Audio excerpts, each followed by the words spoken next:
ನೂರಾರು ಕೋಟಿಯ ಪ್ರಾಜೆಕ್ಟ್ ಹಳ್ಳ ಹಿಡಿದಿದೆ. ರೈತರು ಗೋಳು ಪಡುವಂತ ಪರಿಸ್ಥಿತಿ ನಿರ್ಮಾಣ ಆಗಿದೆ. ತುಂಗಭದ್ರಾ ಒಡಲಲ್ಲೇ ಇದ್ರೂ ಕೂಡ 900 ಎಕರೆ ಕೆರೆ ಖಾಲಿಯಾಗಿದೆ. ಕೆರೆ ತುಂಬಿಸುವ ವಿಚಾರಕ್ಕೆ ಶಾಸಕ ಹಾಗೂ ಮಾಜಿ ಸಚಿವರ ನಡುವೆ ವಾರ್ ನಡೀತಾ ಇದೆ. ದಾಸರಹಳ್ಳಿ ಹ್ಯಾಡ್ಲಾ ಗ್ರಾಮದ ಬಳಿ ಇರೋ 900 ಎಕರೆ ಕೆರೆಯಲ್ಲಿ ನೀರೇ ಇಲ್ಲದಂತಹ ಪರಿಸ್ಥಿತಿ ಇದೆ. 22 ಕೆರೆಗಳನ್ನು ತುಂಬಿಸೋದಕ್ಕೆ ಸರ್ಕಾರದಿಂದ 110 ಕೋಟಿ ಅನುದಾನವನ್ನ ನೀಡಲಾಗಿದೆ. ಆದರೆ ಕಳಪೆ ಕಾಮಗಾರಿಯಿಂದಾಗಿ ಕೆರೆಯಿಂದ ರೈತರಿಗೆ ಅನುಕೂಲವೇ ಆಗ್ತಾ ಇಲ್ಲ, ಅನನುಕೂಲ ಆಗ್ತಾ ಇದೆ.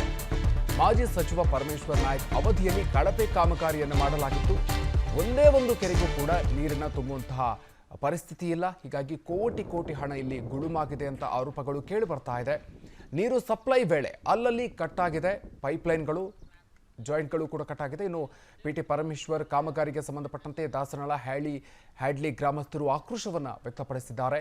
ಪರಮೇಶ್ವರ್ ನಾಯ್ಕ್ ವಿರುದ್ಧ ಬಿಜೆಪಿ ಶಾಸಕ ಕೃಷ್ಣ ನಾಯ್ಕ್ ವಾಗ್ದಾಳಿ ನಡೆಸಿದ್ದಾರೆ.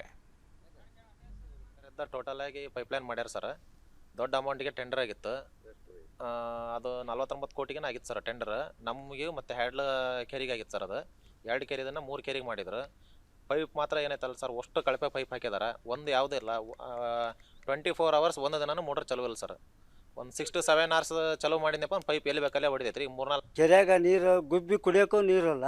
ರೈತರು ಸತ್ತು ಸುಣ್ಣಾಗಿ ಹೋಗಿಬಿಟ್ಟಾರ.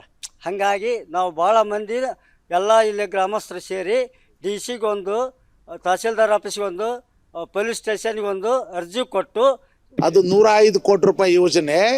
ನಾನು ಬರಕ್ಕೆ ಮುಂಚೆ ಕಾಮಗಾರಿ ಎಲ್ಲ ಮುಗಿದಿತ್ತು. ನಾನು 13ರಲ್ಲಿ ಶಾಸಕನಾಗೋಕ್ಕೆ ಮುಂಚೆ ಕಾಮಗಾರಿ ಎಲ್ಲ ಮುಗಿದಿತ್ತು. ನಾವು ಬಂದ ಮೇಲೆ ಆ ಸಿದ್ದರಾಮಯ್ಯನವರ ಒಂದು ನೇತೃತ್ವದಲ್ಲಿ ಅನುದಾನವನ್ನು ಬಿಡುಗಡೆ ಮಾಡ್ತಕ್ಕಂಥ ಕೆಲಸವನ್ನು ಮಾಡಿದ್ವು. ಬಟ್ ನಾನು 10 ವರ್ಷ ಅಲ್ಲಿ ಏನೇನು ನ್ಯೂನತೆಗಳಿದ್ದು ಸರಿಪಡಿಸಿ ಕೆರೆಗಳ ತುಂಬ್ತಿದ್ವಲ್ಲ ನಾವು, ಕೆರೆಗಳು ತುಂಬ್ತಿದ್ವಲ್ಲ ನಾವು. ಆ ಯೋಜನೆಗಳು ಇನ್ನು 15 ವರ್ಷ ಪೂರ್ಣಗೊಂಡಿಲ್ಲ. ಎಲ್ಲ ಕಾಲುವೆಗಳು ಲೀಕೇಜ್ ಆಗಿ ರೈತರ ಹೊಲದಲ್ಲಿ ನೀರು ನಿಲ್ತಾ ಇದ್ದಾವೆ. ಅದರಿಂದ ಆ ಹೊಲ ಬೆಳೆಯಕ್ಕೆ ಆಗಲಾರದ ಪರಿಸ್ಥಿತಿಯಲ್ಲಿ ಆ ಹೊಲಗಳಿದ್ದಾವೆ. ಆ ರೈತರು ಇರೋ 4-5 ಎಕರೆ ಕೂಡ ಈ ಥರ ಆದಾಗ ಅವ್ರ ಪಾಪ ಎಲ್ಲ ಬೇರೆ ಕಡೆ ಗುಳೆ ಹೋಗ್ಬಿಟ್ಟಾರೆ.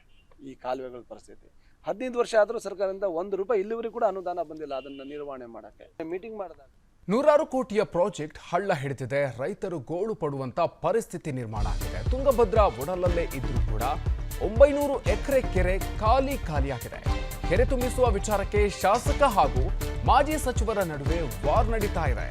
ದಾಸರಹಳ್ಳಿ ಹ್ಯಾಡ್ಲಾ ಗ್ರಾಮದ ಬಳಿ ಇರೋ 900 ಎಕರೆ ಕೆರೆಯಲ್ಲಿ ನೀರೇ ಇಲ್ಲದಂತಹ ಪರಿಸ್ಥಿತಿ ಇದೆ. 22 ಕೆರೆಗಳನ್ನು ತುಂಬಿಸೋದಕ್ಕೆ ಸರ್ಕಾರದಿಂದ 110 ಕೋಟಿ ಅನುದಾನವನ್ನ ನೀಡಲಾಗಿದೆ.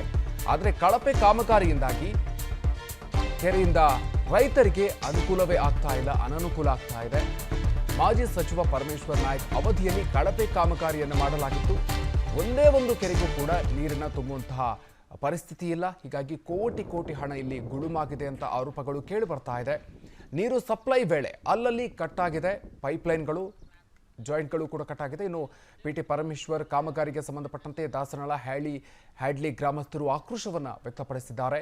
ಪರಮೇಶ್ವರ್ ನಾಯ್ಕ್ ವಿರುದ್ಧ ಬಿಜೆಪಿ ಶಾಸಕ ಕೃಷ್ಣ ನಾಯ್ಕ್ ವಾಗ್ದಾಳಿ ನಡೆಸಿದ್ದಾರೆ.